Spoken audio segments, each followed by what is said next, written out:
ay, nadidisturb yung kaluluwa ko.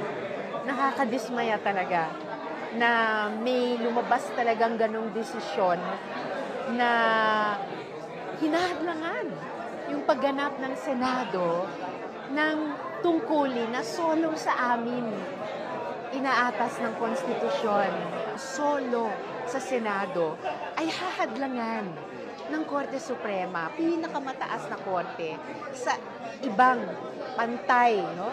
Pero hiwalay na branch of government. At marami po kaming disturbing questions tungkol sa desisyong iyon.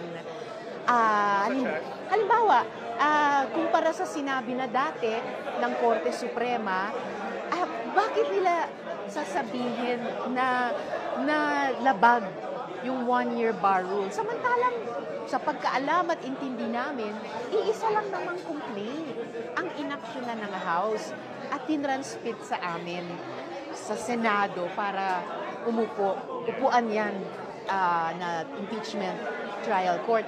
Tapos parang ang dami pang idinagdag na requirements ng desisyon kahit para sa mga future na impeachment trials.